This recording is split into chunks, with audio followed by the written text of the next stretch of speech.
क्या डराएगा।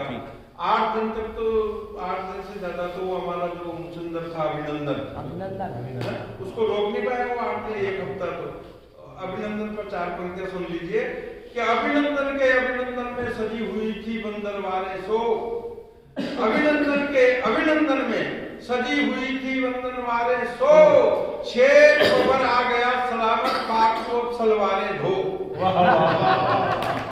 शेर खबर आ गया सलामत पाक। मतलब आप देखो पूरा विश्व टीवी पर केंद्रित था, टीवी के कैमरे को देख रहा था, स्क्रीन को। बाघा बॉर्डर पे पाकिस्तान की बहुत सुंदर सी विदेश महिला थी वहां की, वो अभिनंदन को छोड़ने आई थी वहां। अभिनंदन जैसे ही घर गया तो उसकी मिसेज ने ये तो बाद में पूछा कि कहाँ चोट आई, कहाँ फ्रैक्चर हुआ, कहाँ नहीं हुआ। सबसे पहले तो ये पूछा, बोले वो कौन थी? हाँ वो कौन थी? ये उसका हक है कि अभिनंदन में सजी हुई थी बंदरवारे सो, शेर बबर आ गया सलामत पाक को सलवारे धो। माना तेने उसकी पिस्टल को जब्त किया लेकिन, माना तेने उसकी पिस्टल को जब्त किया लेकिन, उसके रोबीले चेहरे पर लटक रही तलवारें दो, उसके रोबीले चेहरे पर लटक रही तलवारें दो। ऐसे कई अभिनंदन हमारी फौज में है। हनुमत थप्पा आपने एक नाम सुना होगा, लगभग सब उसके बारे में जानते होंगे अखबारों के माध्यम से, टीवी के माध्यम से। सियाचिन के बर्फ के पहाड़ों में भरी सर्दी में 11 फौजियों का एक दल इस देश की सीमाओं की चौकीदारी कर रहा था, चौकसी कर रहा था, गश्त कर रहा था। एक 40 फीट बर्फ का पहाड़ ग्लेशियर वो पिघला, उनके ऊपर गिर गया। 6 दिन तक वो 11 फौजी उस 40 फीट 4 मंजिल मकान के बराबर बर्फ के पहाड़ पर भरी सर्दी में और सियाचिन में वो दबे रहे। 6ठे दिन जब पता लगा, मशीनें भेजी गई, उस बर्फ के पहाड़ को पिघलवाया गया। 10 फौजी शहीद हो चुके थे, केवल एक की सांसें चल रही थी, उसका नाम था हनुमत थप्पा। इस तरह हमारे देश की चौकीदारी करते हुए, देश की सीमाओं की चौकसी करते हुए अनगिनत न जाने कितने हमारे जवान शहीद हो गए। उनकी सूची भी बनाना कठिन है, तो मैंने सोचा कि उनको श्रद्धांजलि स्वरूप एक कविता लिखी जाए, लेकिन वो बड़ा कठिन काम था। तो मैंने एक शॉर्टकट, एक रास्ता चुना, एक प्रतीक चुना, और उस प्रतीक के माध्यम से जो जो हमारे देश की सीमाओं पर रक्षा करते हुए शहीद हुए हैं, उनकी श्रद्धांजलि स्वरूप मैंने एक कविता लिखी। आपका पूरा मन और समर्थन चाहता हूँ। प्रतीक मैंने वही लिया, हनुमत थप्पा, जिसकी मैंने आपको बता दी। उसके माध्यम से मैं उन सारे शहीदों को, और एक हास्य रस का कवि भी किस तरह से वीर रस लिखता है, मैं बताना चाहता हूँ कि उस दिन भारत की माटी का जर्रा जर्रा रोया था, उस दिन भारत की माटी का जर्रा जर्रा रोया था, जिस दिन भारत माता ने हनुमत थप्पा को खोया था। वो दुर्गम हिम शिखरों का सीना चीर निकल आया, सांस आखिरी तक भी जिसने वंदे मातरम ही गाया। 6 दिन तक आस-पास भी भटका जिसके काम नहीं, दुनिया भर ने देखी अब तक ऐसी।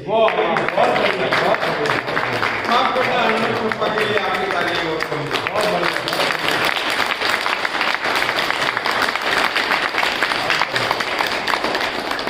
बढ़िया। कमजोर है आपकी तालियां उसके लिए।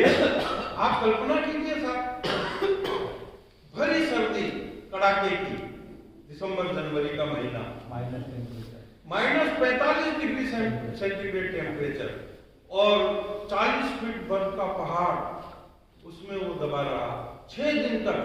जहां अन्न का दाना तो कोसों दूर की बात है साहब, वहां ऑक्सीजन तक नहीं, ऑक्सीजन नहीं, और वहां पर वो जिंदगी और मौत से लड़ता रहा। और इसलिए मैं उसके लिए बार बार तालियां मांगूंगा आपसे कि बड़ी बात यह है कि जब मशीनों से उस पहाड़ को खोद करके निकाला गया था, तो उन 11 में से केवल उसकी सांसें चल रही थी, पर उसने अपने देश के तिरंगे को बड़ी मजबूती से अपनी मुट्ठियों में कसा हुआ था।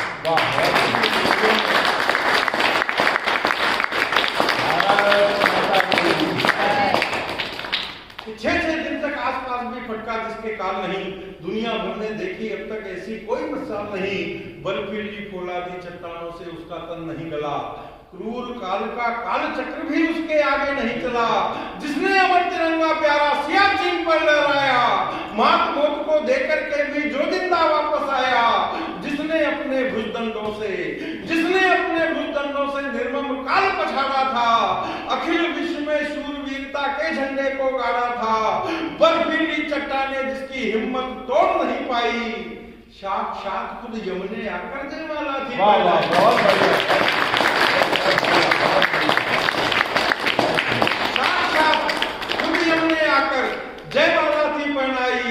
जिसके साहस के आगे यमराज हुए नतमस्तक हैं, जिसके कारण आज देश का सबसे ऊंचा मस्तक है। बर्फीली चट्टानों के नीचे दबकर भी आस नहीं तोड़ी, और 6-6 दिन तक लड़ा मौत से अंतिम सांस नहीं। वाह, बहुत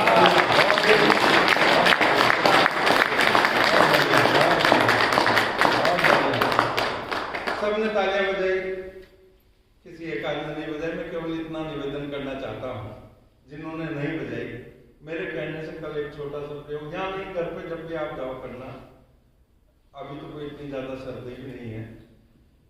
एक छोटा सा बर्फ का टुकड़ा लेना, अपनी मुट्ठी में कसना, घड़ी में टाइम देखना, 6 दिन नहीं, 6 दिन तो बहुत हो, 6 घंटे भी नहीं, सिर्फ 6 मिनट घड़ी में टाइम देख के सिर्फ 6 मिनट आप बर्दाश्त नहीं कर पाओगे। आप जरा कल्पना करो, उसने 40 फीट बर्फ का पहाड़ 6 दिन तक अपने सीने पे किस तरह से बर्दाश्त किया होगा। क्या उसके लिए आपकी तालियां भी नहीं बनती?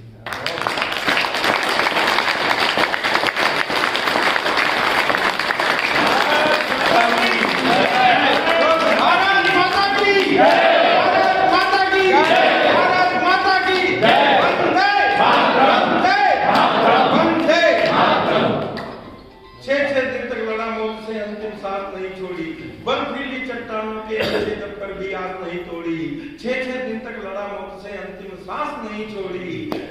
उसकी हिम्मत के आगे यमराज हुए नतमस्तक हैं, जिसके कारण आज देश का सबसे ऊंचा मस्तक है। बर्फीली चट्टानों के नीचे दबकर भी आस नहीं तोड़ी, 6-6 दिन तक लड़ा मौत से अंतिम सांस नहीं छोड़ी। मैं टीवी पर ये डिबेट आ रही थी और मैं कविता लिख रहा था। देश के बड़े बड़े नेता बैठे हुए थे उस डिबेट में, बड़े बड़े डॉक्टर बैठे हुए थे, बड़े बड़े वैज्ञानिक बैठे हुए थे। उनमें आपस में बहस चल रही थी। वो देश के बड़े डॉक्टर हैं साहब, बड़े वैज्ञानिक हैं। किसी ने कहा कि ऑक्सीजन की कमी की वजह से ये दुर्घटना हो गई, किसी ने कहा कि उसके फेफड़ों में पानी भर जाने की वजह से यह हादसा हो गया। वो देश के बड़े डॉक्टर हैं, बड़े वैज्ञानिक हैं, उनका अपना डायग्नोसिस है। लेकिन मेरा हिंदुस्तान की जनता की तरफ से एक छोटा सा प्रश्न है, और आपको लगे कि मैंने आपके शब्दों को जवाब दी है, आपके सवाल को जवाब मैंने दी है। मेरा सिर्फ इतना सा तर्क है कि अगर ऑक्सीजन की कमी की वजह से ये दुर्घटना हुई होती तो 6 दिन के अंदर अंदर वहां सियाचिन में हो गई होती। अगर फेफड़ों में पानी भरने की वजह से यह हादसा हुआ होता तो उन 6 दिनों के अंदर अंदर सियाचिन में हो चुका होता। वो दिल्ली तक जिंदा वापस आया, एम्स में भर्ती रहा 3 दिन, और उसके बाद उसने प्राण त्यागे। सही घटना बताई नहीं गई, छुपाई गई। मैं वो सही घटना बताना चाहता हूँ और आपका भरपूर समर्थन चाहता हूँ, सम्मान चाहता हूँ। उसके प्रति आपकी तालियां, अगर वो आज स्वर्ग में होगा अहमद कप्पा, उसने जो ठंडक 40 फीट बर्फ के पहाड़ की 6 दिन तक अपने सीने पर इस देश के लिए झेली है, आपकी तालियों की गर्माहट की राई भर रत्ती भर की गर्माहट अगर उस तक पहुंचेगी तो उसकी माँ आपको दुआ देगी, और उसकी माँ को यह एहसास होगा कि मैंने अगर